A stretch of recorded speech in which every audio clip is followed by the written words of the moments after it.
God deserves the glory for the growth of His people and His kingdom. Our Daily Bread. Today's encouragement from the Our Daily Bread devotional was written by Xochitl Dixon. Xochitl writes, "One day I noticed an unexpected splash of yellow to the right of our driveway. 6 stalks of daffodils, sandwiched between 2 large stones, bloomed bright and tall. Because I hadn't planted, fertilized, or intentionally watered the bulbs, I couldn't figure out how or why the flowers had sprouted in our yard." Jesus illustrated a mystery of spiritual growth in the parable of the growing seed. He compares the kingdom of God to a farmer scattering seed on the ground. The one who scattered the seed may have done what he could to care for the soil, but Jesus said the seed sprouted whether or not the man slept in, woke up, or even understood the growth process. The landowner benefited from the harvest, though its development didn't depend on what he did or his understanding of the workings beneath the surface of the soil.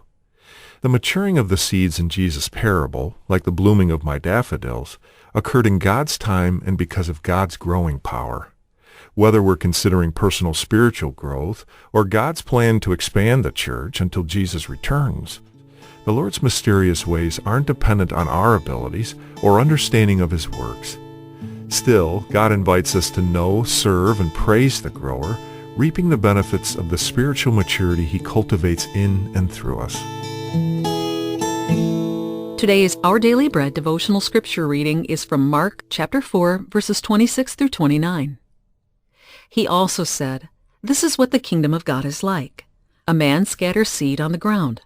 Night and day, whether he sleeps or gets up, the seed sprouts and grows, though he does not know how. All by itself, the soil produces grain, first the stalk, then the head, then the full kernel in the head. As soon as the grain is ripe, he puts the sickle to it, because the harvest has come." That's today's scripture reading from Mark chapter 4, verses 26 through 29. Let's pray.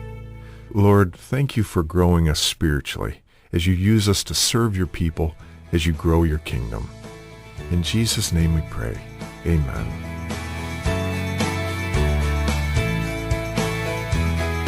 Today's encouragement was provided by Our Daily Bread Ministries.